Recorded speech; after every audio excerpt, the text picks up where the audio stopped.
வராக அவதாரம் என்பது விஷ்ணுவின் தசாவதாரங்களில் 10 அவதாரங்கள் 3வது அவதாரமாகும். தீய சக்திகளிடமிருந்து உலகை காக்க மகாவிஷ்ணு ஒரு பன்றி வராகம் உருவமெடுத்ததை குறிக்கிறது. இந்த அவதாரத்தின் முக்கிய அம்சங்கள் இதோ. 1. அவதாரத்தின் நோக்கம். இரண்யகசிபுவின் சகோதரனான இரண்யாட்சன் என்ற அசுரன் உலகை பாயாகச் சுருட்டி கடலுக்கு அடியில் பாதாளலோகம் ஒளித்து வைத்தான். இதனால் தேவர்களும் முனிவர்களும் கவலையடைந்து மகாவிஷ்ணுவிடம் முறையிட்டனர். உலகை மீட்கவும் அசுரனை அழிக்கவும் விஷ்ணு வராக அவதாரம் எடுத்தார். 2. வராக உருவம்.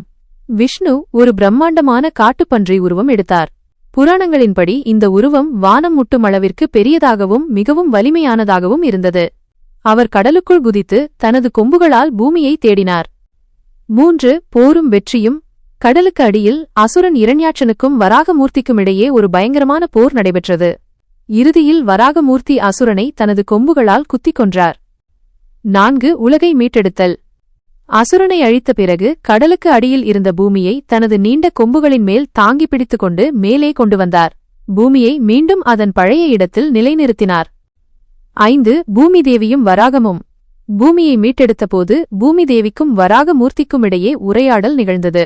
பூமி தேவியின் வேண்டுதலுக்கு இணங்க பகவான் விஷ்ணு அவளை திருமணம் செய்து கொண்டார்.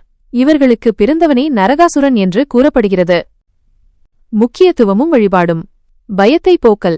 இந்த அவதாரம் இருளில் மறைந்திருக்கும் நன்மைகளை வெளிச்சத்திற்கு கொண்டு வருவதை குறிக்கிறது.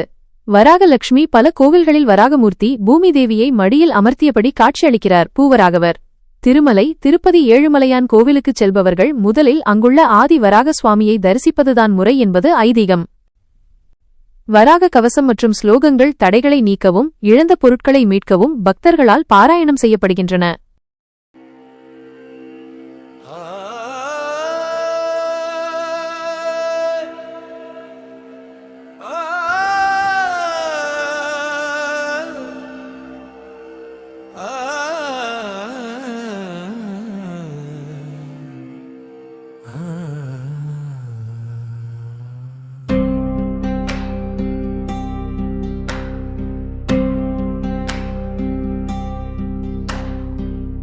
மண்ணுலகை காக்க வந்த மாலோன் நீயே, மகாவிஷ்ணு எடுத்தவராக கோலம் நீயே. பாதாளம் சென்றே பூமியை மீட்டோன் நீயே, பாதம் பார்க்கும் கண்கள் நனைந்ததே இங்கே. மகாவராஹே சரணம் சரணம், மண்ணை தூக்கியே தந்தம் திரணம். உந்தன் நாமம் நினைத்தாலே நலிவுற்ற பாபம் கரையும் தரணம்.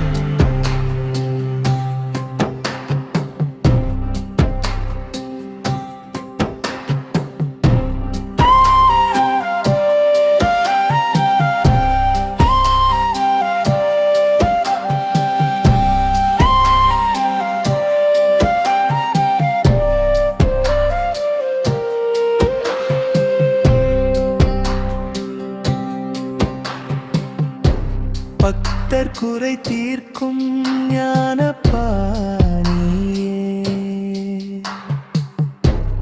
இரண்யாட்சன் எனும் அசுரன் தன்னை அழித்தார்.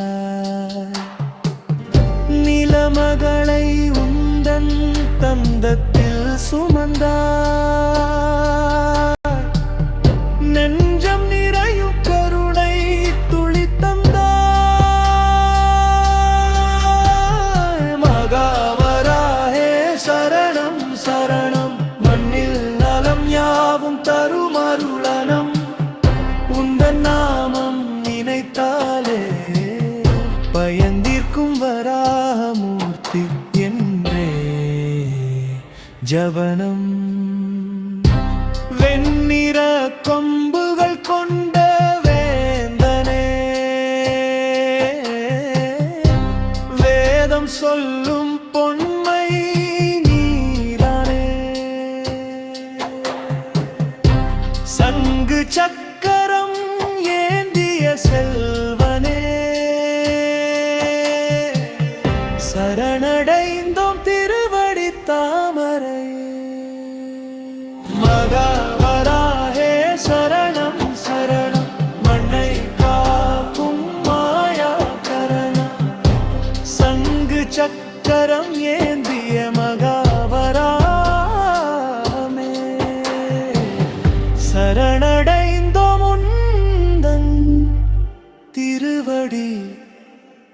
தாமரையே